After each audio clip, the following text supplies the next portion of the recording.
Hello, my name is Zach Ewald, and my presentation is about green roofs. Throughout this presentation, I will explain what a green roof is, how it works, and some advantages and disadvantages of the green roof.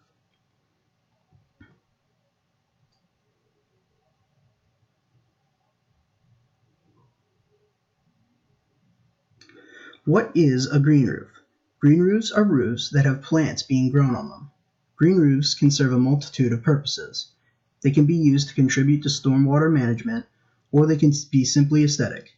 They can even be used to decrease energy use.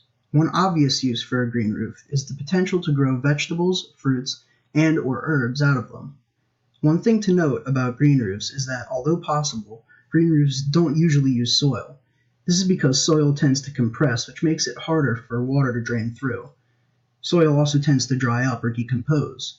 Instead, they tend to utilize other horticultural media, such as a mix of compost and heat-expanded clay. Green roofs have multiple layers.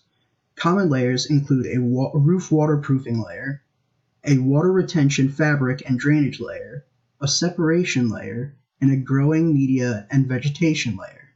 Each of these layers are fundamental in making sure that the green roof works properly, provides its useful benefits, and keeps it from harming the building it's on. The waterproofing layer is self-explanatory. It keeps water in the green roof and out of the building it's being built on.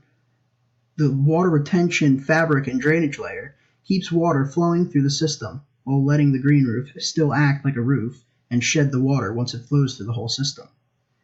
The separation layer uses a non-woven geotech material that lets water pass through, but not media. The separation layer allows roots to pass through and doesn't degrade in the process. Its main purpose is to keep the growing media from clogging the drainage. The final layer is the growing media and vegetation layer. This layer contains the growing media and plants and is the most visible layer. What you grow on a green roof is up to the owner. Some grow plants that have adapted to survive in dry conditions when water is a limited resource, while some grow trees and bushes. Some even grow herbs and other edible plants to get the most of their money spent.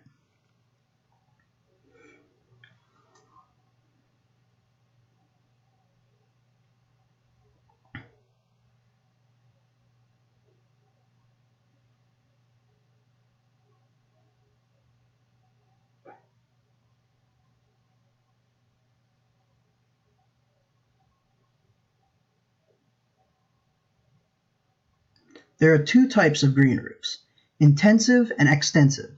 Intensive green roofs have deeper substrates and are usually designed for amenity or productivity. The deeper depths of over 20 centimeters allow for a large variety of plants, like trees and shrubs. They do, however, cost more for installation and maintenance due to the extra support required to hold the weight of the substrates. Extensive green roofs are lightweight constructions compared to intensive green roofs. Their substrate depths are much shallower, being only about 5 to 10 centimeters. Extensive green roofs tend to grow plants that are tolerant to stress, heat, and exposure. Extensive green roofs are used mainly for aesthetic purposes and are usually lower in cost. Like most things, green roofs have advantages and disadvantages. One advantage of green roofs is that you can grow fruits, vegetables, and herbs and eat or sell them. Another advantage is that some green roofs can double the lifetime of a roof. On top of that, green roofs can heat and cool your house. The way this works is that all the layers of a green roof act as an insulation barrier. This can help keep a home warm when it's cold and cool when it's hot. This in turn helps save energy and money as well. Green roofs can also be aesthetically pleasing and help manage stormwater runoff. A disadvantage of green roofs is that they are overall pretty expensive. Sure, extensive green roofs are cheaper than intensive green roofs, but you would still need a good amount of money to build one. They also take a good amount of time to build. They require a lot of maintenance as well, in the case of intensive green roofs. They also need to be harvested if fruits, vegetables, or herbs are being grown and you want to eat or sell them, which adds to the maintenance time. Another huge disadvantage of a green roof is the payback period. The average payback period of a green roof tends to be high, with some being anywhere from 20 to 30 years. If you want to build a green roof, you need to make sure it's going to be a worthwhile investment.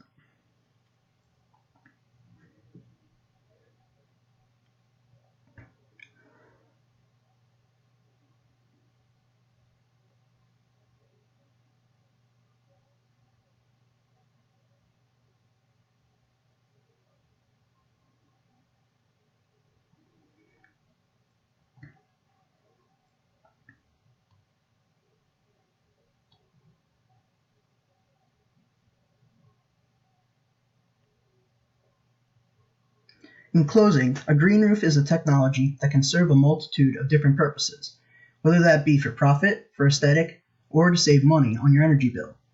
It makes use of other horticultural media instead of soil because of the advantages the other media has over soil.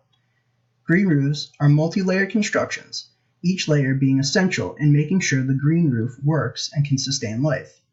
The two different types of green roofs include intensive and extensive, each with their own advantages and disadvantages. Intensive green roofs are built mainly to make a profit or benefit from some way, and are more expensive. They can also grow a wider variety of plants. Extensive green roofs are cheaper and are mainly built for aesthetic purposes. However, they lack the ability to grow a wide variety of plants, and can only grow plants that are resistant to stress for the most part. Some advantages of green roofs include the ability to grow fruit, vegetables, and herbs for consumption or sale, its ability to double the lifetime of a roof, the ability to regulate the temperature in a house, and the ability to save money on the energy bill. Some disadvantages include high cost, high build time, the amount of maintenance, and high payback period. This concludes the presentation. I hope you all learned something about green roofs. Thank you.